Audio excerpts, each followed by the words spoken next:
Queria parabenizar tanto a Sandra quanto a Márcia. Na realidade, solicitar uma linha de reflexão mais empírica com relação a temas concretos e questões bem pontuais que estão colocadas.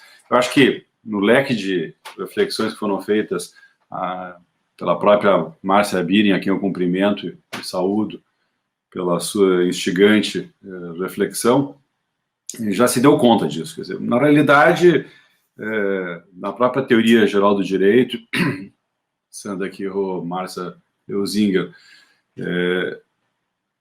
eu acho que o direito ambiental ele deu uma grande contribuição, rompendo com aquela repartição clássica que vinha do digesto justiniano, que dizia que as normas ou permitiam, ou proibiam, ou obrigavam.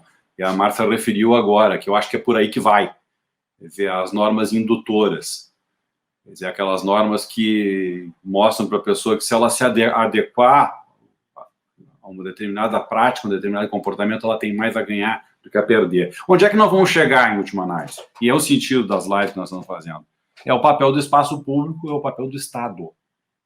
E não existe direito ambiental sem o espaço público e sem uma atuação do Estado.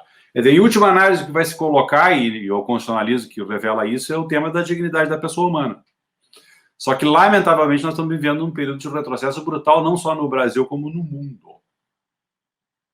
Esse é o dado. Como é que vai falar em dignidade da pessoa humana se uma decisão do Supremo Tribunal Federal, das poucas decisões acertadas no último período, proibiu qualquer intervenção em comunidades, em favelas, sem prévia comunicação ao Ministério Público, e nós vimos a barbaridade que aconteceu em Jacarezinho. Dignidade da pessoa humana não existe. E, lamentavelmente, a constatação que vem disso tudo é a razão de ser das nossas lives, por isso que eu gratifico a todas vocês, trinca de mulheres maravilhosas que estão aqui conosco, que deram uma contribuição num tema que, lamentavelmente, é isso mesmo. Imagina quando que a gente ia imaginar que, com duas brilhantes palestrantes aqui, entrevistadas, quando chegasse no momento de eu perguntar, eu diria, olha, complexo de variáveis, eu sei que ele é infinito, nós poderíamos levar muito adiante, mas a realidade nua, crua, que se coloca para nós é essa, ela é brutal. Não existe força normativa da Constituição no Brasil. A Constituição é uma mera folha de papel no Brasil hoje. Eu acho que talvez nunca nós tenhamos experimentado uma realidade de força normativa. Porque alguém até argumenta, mas então não seriam necessárias tantas emendas. Não, existe sim uma relação de equilíbrio presente frente ao poder econômico. E nós fizemos uma live maravilhosa com o Ladislau Dalbor, justamente falando da financiarização da economia. Mas como é que nós vamos falar em vedação do retrocesso ambiental se o Supremo está com 7 ações diretas de inconstitucionalidade com relação à emenda constitucional número 95 e não tem data para julgar? E ali nós estamos falando de retrocesso social direto. Um retrocesso social patrocinado através do poder reformador. Então, alguém diz, mas não é verdade que a Constituição não tem força normativa, senão não seriam necessárias tantas emendas. Sim, o Gilberto Bercovitch, que vai estar conosco dentro em breve, já teve no ano passado, ele tem uma obra magnífica onde ele pega e trabalha justamente sobre o estado de exceção permanente. O estado de exceção permanente é o capital financeiro. Para ele que são feitas tantas emendas. Para viabilizar o fluxo de recursos que é incomensurável. Eu coloco essas questões para vocês duas, porque, na realidade, a questão de fundo que está colocada, o Lucas tocou no tema, é a questão da desigualdade. Sem enfrentarmos a questão da desigualdade, não tem como entrar no debate da sustentabilidade ambiental. Eu nem vou entrar no debate da economia. Eu sou tão otimista quanto você, Sandra e Márcia Leuzinger. Sou tão otimista quanto vocês. Eu acredito que a gente possa conceber uma sociedade com crescimento econômico zero, sem deixar de ser próspera. Porque todo o debate de economia, que não é a nossa área, mas é uma área que é ancilar e está presente, o Ricardo Camargo é um dos maiores especialistas em direito econômico, sem o debate da economia, a gente não tem como compreender como é que vai se conceber uma sociedade ecologicamente sustentável. Eu acho que é possível. A idade média, o feudalismo no Japão viveu uma época de crescimento zero numa sociedade que era próspera. dominava a siderurgia, tinha uma culinária extremamente sofisticada, que é apreciada pelo mundo inteiro até hoje.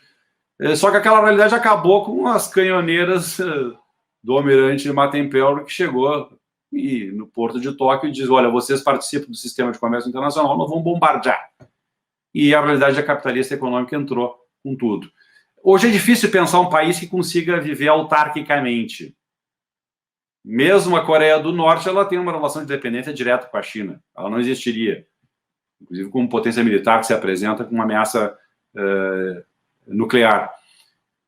É difícil pensar um país que consiga hoje viver autarquicamente com crescimento zero e ainda sendo uma sociedade próspera. Sem esquecer que a sociedade lá do Shogun, do Japão, era uma sociedade hierárquica, disciplinar.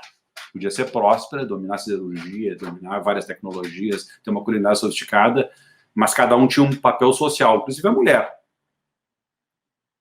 Então, é uma realidade extremamente complexa. A razão de ser dessas lives, e eu agradeço a todos vocês, é justamente a defesa da força normativa da Constituição. Fizemos já lives aqui debatendo o próprio tema do Tribunal Constitucional, que nós não temos no Brasil. A Constituição está depositada na mão do conjunto do Poder Judiciário. Porque nós mimetizamos o modelo americano do controle difuso e, na realidade, a Constituição, por essa razão só, ela tende a ser uma colcha de retalhos. Porque o modelo do controle difuso norte-americano, ele é muito útil, é muito adequado para uma realidade de economia de mercado, onde o dinheiro é um critério endógeno para decidir a verdade de tudo. Só que a Europa não adotou esse modelo de controle de constitucionalidade. Eu coloco e retomo esses debates que nós já fizemos para dialogar com o nosso internauta e parabenizar vocês duas, reforçando justamente o sentido das nossas lives, que é a defesa da força normativa da Constituição. E por quê? Porque eu sou otimista, mas eu não deixo de ser realista. Realista justamente no sentido de saber o mal e a ameaça que nos cerca.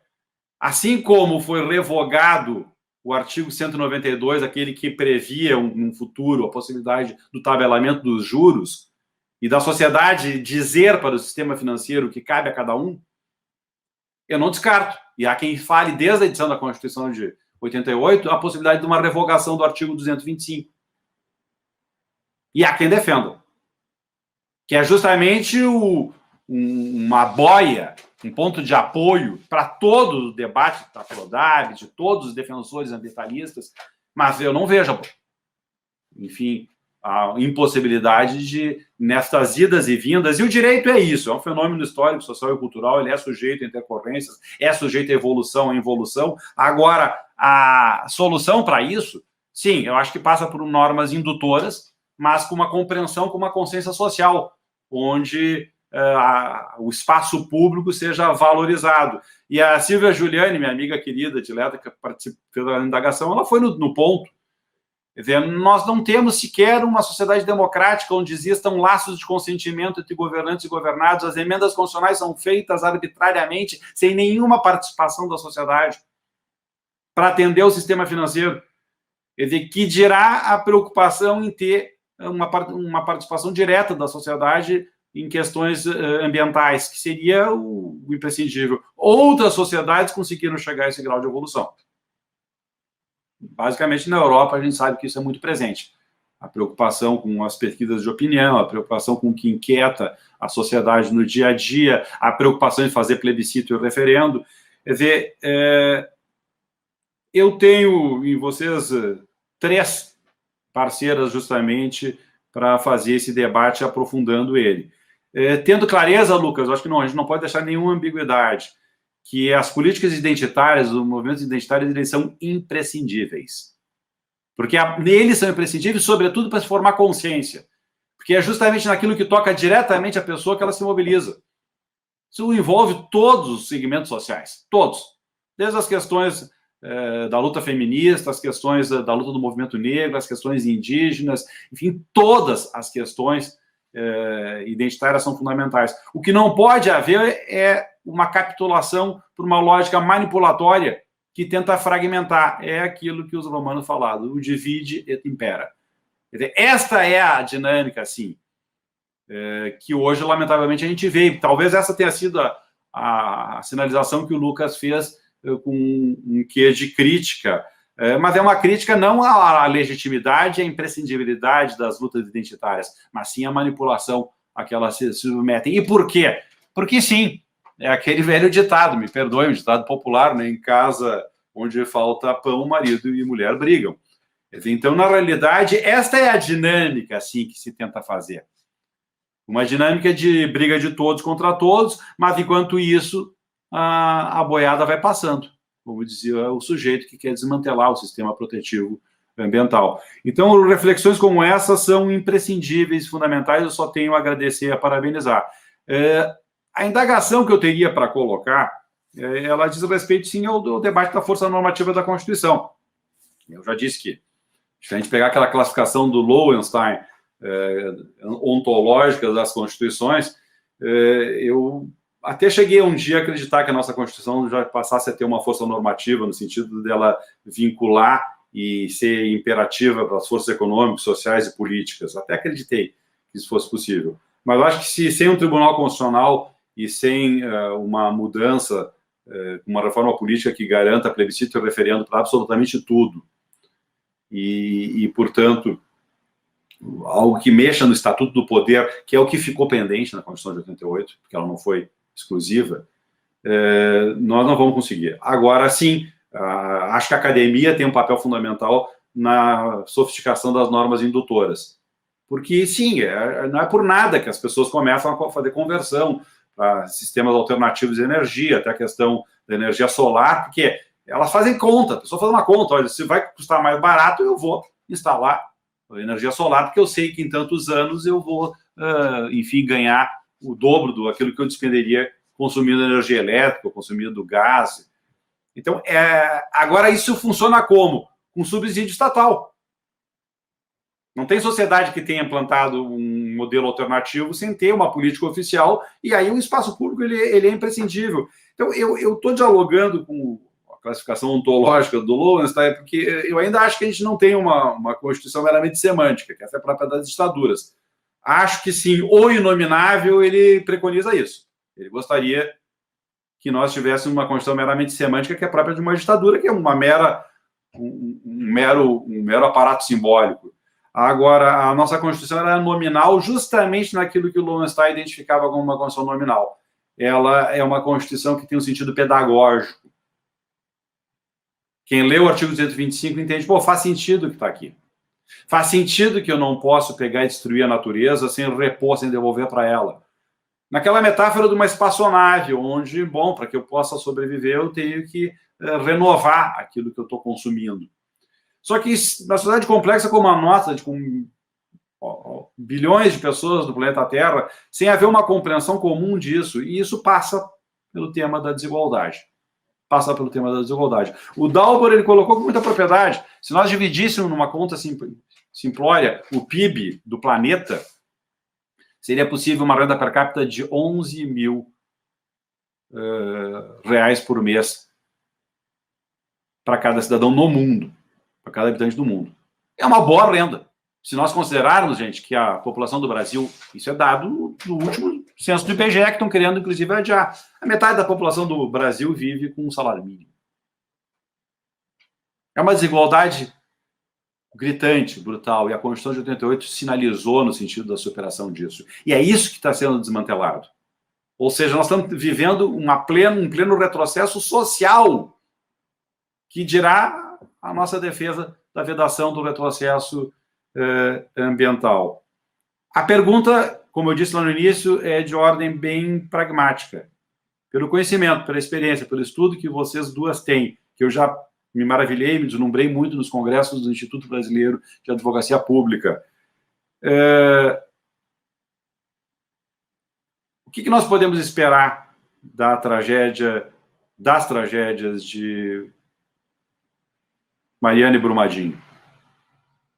É possível se vislumbrar que alguém vai ser punido como deva ser punido? Nós vivemos num país em que houve penas assim, absurdas para atingir agentes políticos. Penas combinadas dentro dos tribunais, isso ficou comprovado, tanto que houve invalidação de processos para atingir o sistema político. O sistema político onde vinha se debatendo essas questões.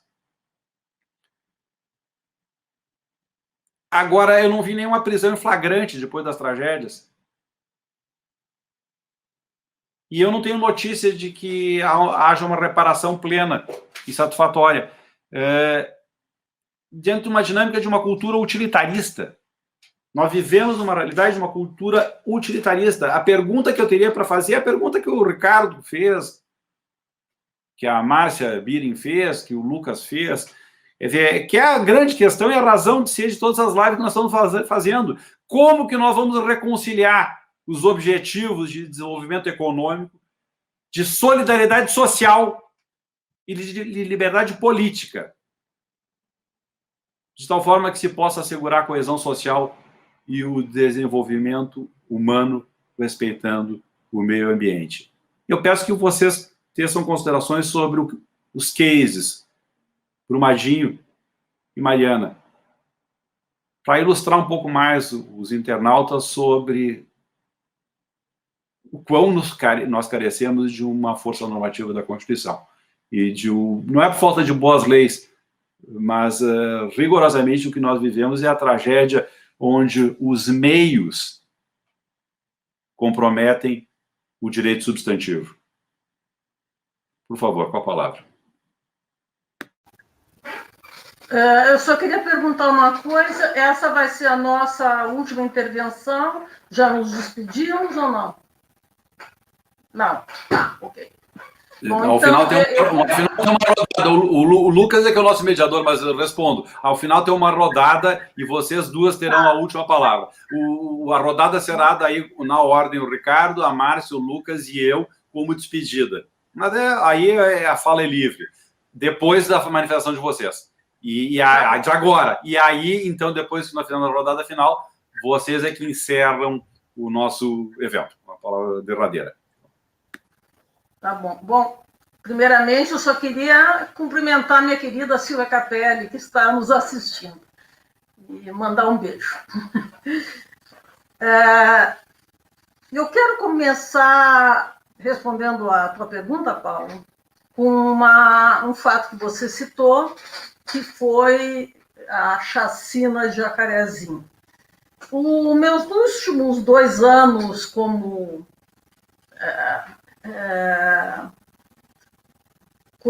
participante de câmaras de coordenação e revisão do Ministério Público Federal, ou seja, até o ano passado, né, eu não participei da Câmara de Meio Ambiente, eu tinha problemas com o então coordenador e realmente não me sentia confortável. E aí eu pensei, bom, então eu vou escolher participar de uma Câmara que precise realmente de gente, né? Uma Câmara que normalmente as pessoas não escolhem. E aí lá me fui para a Câmara de Controle Externo da Atividade Policial e Prisional. Eu trabalhei com essa área de crime, né, área criminal, nos meus primeiros 8 anos de procuradoria, isso já faz muito tempo. E nessa situação, um dia nós resolvemos, nosso coordenador, um colega do Rio Grande do Sul, ótimo, Domingos Dresch da Silveira, fomos ao Rio de Janeiro e fomos ao Complexo da Maré. E lá conseguimos autorização da comunidade para entrar, estávamos lá, a Câmara, estava lá também o Ministério Público Estadual, a UAB, a Defensoria Pública, e as mães que haviam perdido filhos nem era confronto, na verdade não havia confronto, haviam perdido filhos por tiros da polícia, das milícias, etc., enfim. E fomos até uma escola lá dentro e teve uma parte assim bastante comovente, que foi esse contato com as crianças, e as crianças naquela escola e naquela situação, elas tinham esperança, sabe, de ter uma vida diferente, de ter uma vida melhor, de sair de lá, enfim, e tal. Aí, depois disso, a gente foi a um lugar onde fica um museu e onde tem uma homenagem especial a Marielle Franco. Estávamos lá quando nos avisaram, a nós e as pessoas que nos acompanhavam, que o caveirão estava entrando. O caveirão é como eles chamam aquele veículo da polícia que entra atirando em todo mundo, sem perguntar quem é, e mata crianças, inclusive, como havia vários casos de mães lá. E nós ficamos naquela situação, bom, o que a gente faz agora? Né? Porque estamos aqui, era uma área aberta, íamos almoçar depois, e a gente sabia o que ia acontecer. E estávamos lá naquela situação quando nos avisaram que o superior hierárquico das pessoas que estavam no caveirão tinha avisado que o Ministério Público estava lá dentro, então eles abortassem a operação, entre aspas, que não era operação nenhuma, tá? Só que antes de abortar, eles encheram de tiros a caminhonete que tinha nos levado lá. Então, essa é a vida dessas pessoas. Elas não sabem nem por que elas estão sendo atingidas. E é óbvio que também, se você pensar numa criança que está indo para a escola e leva um tiro e a mãe só vê o filho morto, é óbvio que ninguém sabe por que aquela criança foi morta. Foi morta porque entrava atirando, ou porque um doido lá com aquele antigo governador resolveu botar um helicóptero para atirar em quem ele visse caminhando.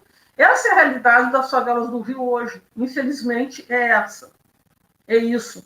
Desde o momento que eu soube da chacina do Jacarezinho, eu sabia que a história estava super mal contada, porque eu conheço em loco a realidade dessas favelas, eu estava lá quando aconteceu um fato parecido com esse. Bom, então vamos para a questão da...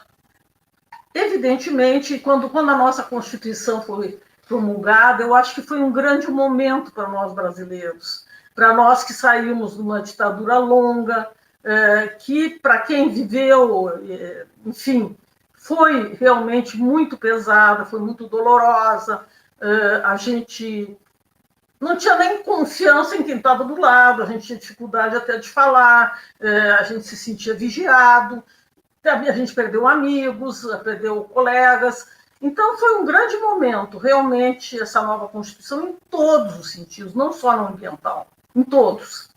Foi como assim se o Brasil recomeçasse realmente um novo Brasil.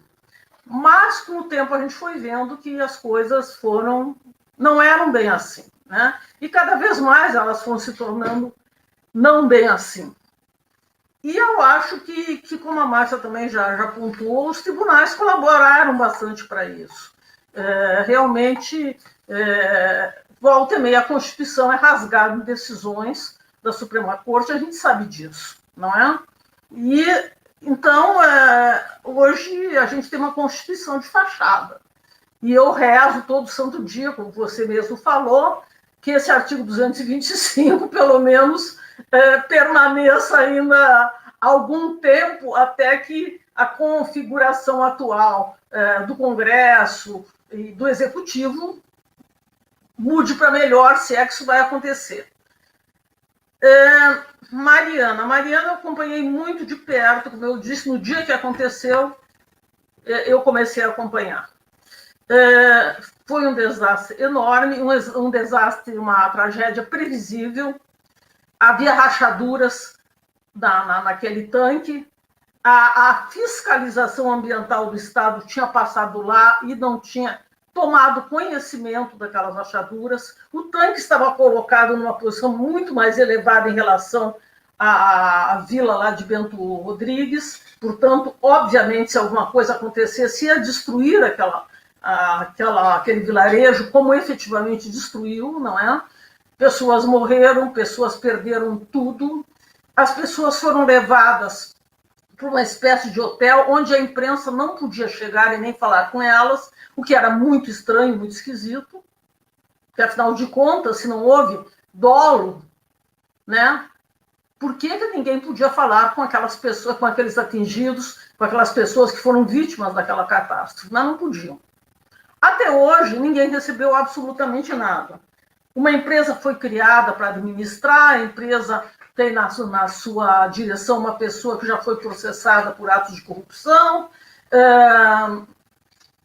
Não, ninguém, como eu disse, ninguém recebeu nada. Agora, o último momento que eu sei, o último fato, é que o juiz federal da 12ª Vara de Belo Horizonte, que é o juiz que ficou ao final de uma quantidade enorme de conflitos de jurisdição, etc., como sendo o juiz da causa do processo, o juiz também está sendo processado pelos ministérios públicos por corrupção, ou seja, tudo indica que não vai acontecer absolutamente nada.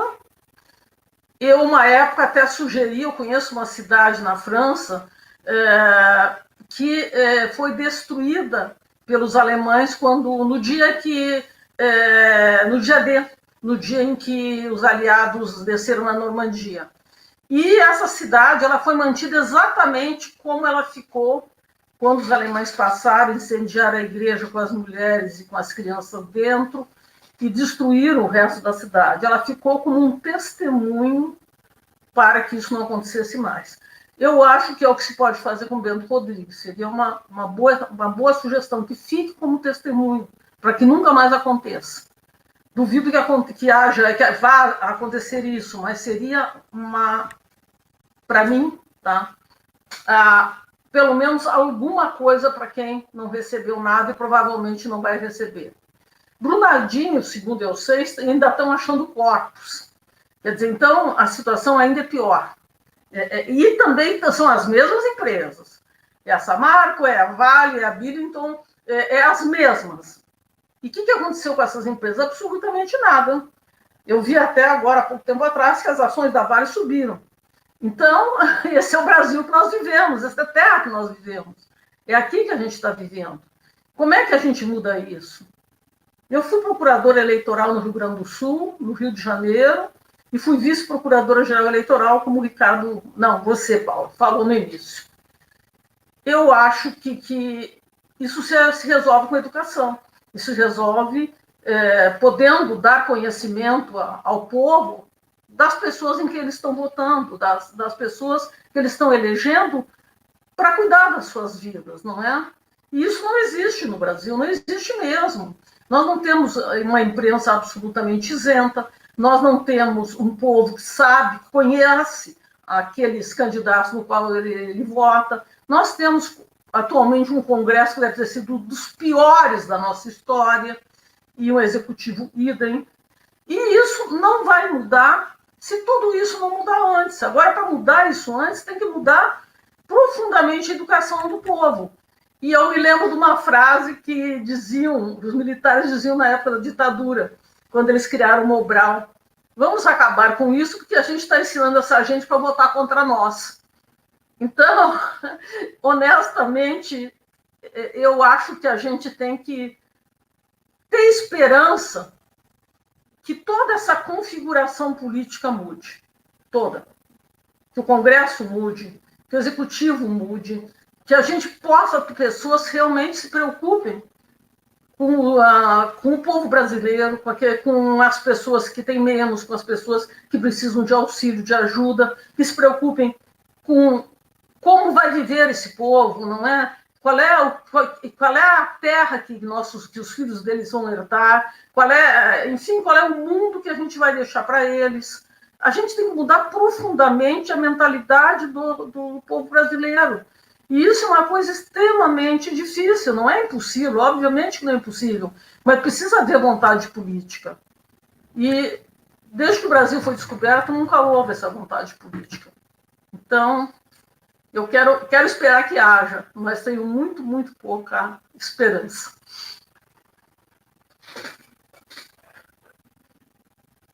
Então, continuando aqui, Paulo, primeiro eu também queria cumprimentar a Silvia, né? A Silvia Capelli é um dos grandes nomes hoje, né, do direito ambiental, e vem trabalhando já há muito tempo na questão da participação, que é essencial, e o que a gente viu também, né, enquanto na década de 90 a gente vai ter edição de leis socioambientais, que tem em comum, né, uma de suas bases, a participação da gestão dos bens ambientais, agora a gente vê o inverso, né?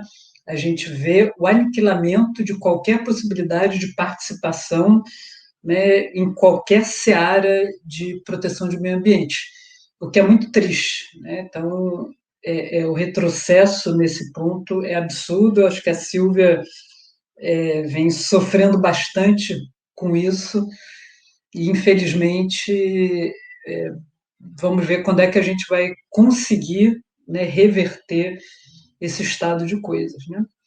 E aí, mais especificamente, Paulo, tratando, né, de questões práticas, né, como Mariana e Brumadinho, ou seja, né, de dois grandes desastres ambientais que a gente teve e a resposta do Estado brasileiro a esses desastres ambientais, eu acho importante a gente começar falando um pouquinho do que é o dano ambiental, né?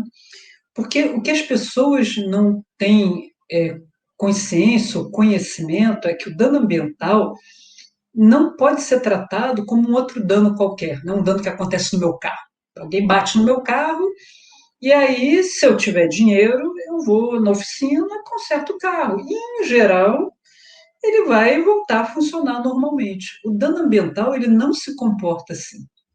O dano ambiental, ele tem algumas peculiaridades que tornam, né, a sua possibilidade de reparação uma possibilidade muito remota, né? Por quê? Bom, primeiro, o dano ambiental é um dano que atinge uma pluralidade indefinida de pessoas, né, de vítimas.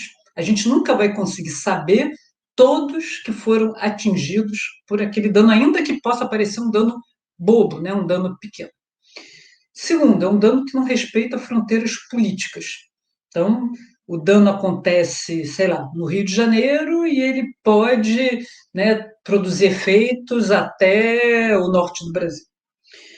Ou mais, né? Ou pode produzir efeitos a outros países. O dano ambiental é um dano de dificílima valoração. Quanto é que custa uma espécie que se extinguiu? A gente não tem como valorar isso, é impossível, né? É um dano de dificílima reparação. A espécie que se extinguiu jamais vai poder ser reparada. Aí a gente substitui por uma indenização. Essa indenização, tudo bem, né? Como a gente não tem como reparar o dano, que o seu autor pague uma indenização. Mas para o meio ambiente, isso não vai ter, né, uma efetividade, na verdade, um resultado proveitoso, né? E todas essas características, né, acabam fazendo com que a gente devesse se preocupar com prevenção. Por isso, os princípios da prevenção e da precaução surgiram, né? Porque o dano ambiental ele não pode ser tratado como os outros danos. E aí, quando a gente trata desses grandes desastres, a gente não está falando de um dano ambiental pontual. A gente está falando de né, uma quantidade, né, infinita de danos, né, àquele ecossistema ou àqueles ecossistemas atingidos e a todas as pessoas ligadas a eles, principalmente as populações locais, né, mais pobres e as populações tradicionais. E qual é a resposta que a gente tem? Bom, o direito brasileiro, né, o direito ambiental brasileiro, ele traz uma resposta até bastante severa aos danos ambientais, porque a responsabilidade é uma responsabilidade objetiva por risco integral, né? Então, na teoria, todos aqueles que participaram direto ou indiretamente para a produção do dano vão ter que repará-lo, né? E vão ter que repará-lo integralmente, independentemente das suas forças, e de forma solidária. Então, a teoria é muito legal, né? E não tem excludente de responsabilidade, que, na verdade, quando a gente fala de responsabilidade objetiva, é uma excludente do próprio nexo de causalidade, né? A gente não pode alegar força da natureza, né, fato de terceiro, caso fortuito, né, para afastar a responsabilidade pela reparação do dano. O problema é que tudo isso fica na teoria, porque na prática quando tentamos responsabilizar alguém por um dano ambiental, é muito difícil, né? A gente vai ter as ações até eventualmente sendo julgadas procedentes, mas você não consegue cobrar, né? A pessoa não paga, né? A gente tem uma série de mecanismos que permitem a pessoa acabar não pagando nada, né? Se é uma empresa, então, a empresa some, os sócios, né, se mandam, você não consegue cobrar nada. Ou então, quando são grandes empresas, como é o caso de Samarco, Vale, né, e até a Billiton foi embora, né? Foi embora do Brasil e pronto. E aí você tenta responsabilizar e é muito complicado, né? E as grandes empresas, elas têm o discurso de que nós geramos milhares de empregos, né? Então, se houver uma responsabilização, isso vai acabar tendo um impacto social muito grande. E aí a gente volta para aquele tripé lá do desenvolvimento sustentável, né? Social, econômico e ambiental. E se a gente não trata o desenvolvimento sustentável dentro do que a gente chama de sustentabilidade forte, que proteção do meio ambiente seja pressuposto, a proteção do meio ambiente sempre vai ceder às questões econômicas e sociais. E as questões sociais, na verdade, não são questões que o Estado realmente vise resolver, né? Mas são questões que servem como desculpa para atender ao capital, né? Atender às exigências do capital. Então, olha, poxa, se a Vale tiver que pagar indenização a toda essa gente, ela vai ter um prejuízo danado e vai demitir, as pessoas vão ficar sem emprego, o que não é verdade, mas é usado como uma desculpa para não acontecer, e pelo próprio judiciário, né? Então, como a Sandra diz, no fim não acontece nada. A gente tem muita discussão, a gente teve, né, muita gente, inclusive a AGU, né, trabalhando nesses acordos. A gente até teve, né, algumas indenizações, mas nada disso é suficiente. Nada disso é suficiente para reparar o dano. O dano ambiental é absolutamente irreparável. O prejuízo ambiental jamais vai poder ser reparado, né? E o dano social é ali, né? Teve ali uma outra indenização, eles pagaram. Eu tive em Brumadinho agora há pouco tempo, né? E aí as pessoas diziam: nós recebemos lá né, uma indenização mensal, mas que vai acabar agora, e aí a gente não sabe mais o que fazer, né? Então, eles até pagam alguma coisa, mas isso resolve, de fato, né, tudo que as pessoas perderam? Claro que não, né? E se isso fosse só, né, Mariana e Brumadinho, a gente até, né, falaria, poxa, né, muito grave, muito triste, mas só aconteceu ali. Só que essa, na verdade, é a regra que acontece em qualquer desastre ambiental no Brasil e em muitos lugares do mundo, né?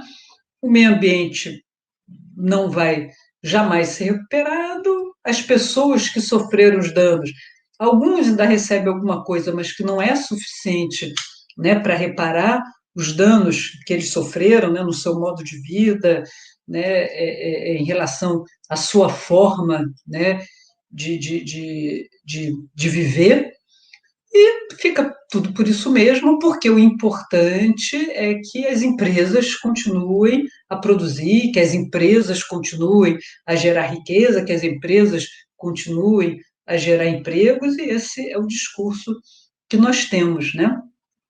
Então, Paulo, não acredito, né? A gente teria mecanismos, né, para responsabilização, eles ainda existem, não sei se vão continuar a existir por muito tempo, né? A gente tem visto a substituição, né, sistemática da legislação ambiental por normas muito piores, então não sei até quando a gente vai conseguir continuar, né, falando de uma legislação ambiental moderna, né, capaz de resolver esse tipo de problema. Então, a gente ainda teria normas que poderiam, né, subsidiar, né, decisões interessantes, mas a gente não tem vontade política, né? E vontade política aqui de um modo geral. Assim como a gente não tem vontade política de implementar, né, de fato, políticas públicas de educação ambiental, de proteção do meio ambiente efetivas. Não existe isso, né? Educar é muito perigoso para quem está no poder, né? Porque, como diz a Sandra, gera a possibilidade das pessoas questionarem, né, justamente quem lhes está fornecendo educação. Então, é muito perigoso, né? E a gente vê que, né, em determinados governos melhora um pouquinho, né, tal, mas a gente sempre tem uma educação muito deficiente. E na área ambiental, mais ainda, né? A gente festejou muito, né, a lei de educação ambiental, né? Nossa, a educação ambiental agora vai ter que ser, né, dada em todos os níveis de ensino, de forma transversal, mas a efetividade, mais uma vez, né, como normalmente acontece com todas as normas ambientais, a efetividade foi muito baixa. A gente não tem visto, principalmente no que tange a educação informal, que está na lei de educação ambiental, a gente não tem visto essa educação informal acontecer, né? Tanto que as pessoas ainda acham que cuidar de meio ambiente é uma grande bobagem, né? Que isso é coisa de ecochato, que isso não serve para nada, que, né, não traz nenhum benefício, né? Então, como disse a Sandra, eu também, eu sempre fui uma pessoa muito otimista, mas nos últimos tempos esse otimismo anda cambaleante, né? A gente tem muitos exemplos de colapsos no passado, né? A gente pode citar aqui alguns: Ilha de Páscoa, os maias, né, os anasases nos Estados Unidos, a Groenlândia Nórdica. A gente teve muitas sociedades que colapsaram basicamente por degradação ambiental e por decisões políticas erradas, porque a degradação ambiental não aconteceu do dia para a noite, não foi fruto de um fenômeno natural, ela foi fruto de uma sistemática degradação feita por ações eutrópicas, né, por ações humanas, daquelas sociedades que colapsaram. E os seus dirigentes estão vendo aquilo e resolveram não mudar nada, resolveram manter a sua atuação porque aquilo lhes era favorável naquele determinado momento. É o que a gente está vendo agora, né? A gente está andando, né, em direção ao abismo em passos largos. Os nossos dirigentes estão plenamente conscientes disso, mas estão optando por não fazer nada, né? Principalmente no Brasil, optando por não fazer nada.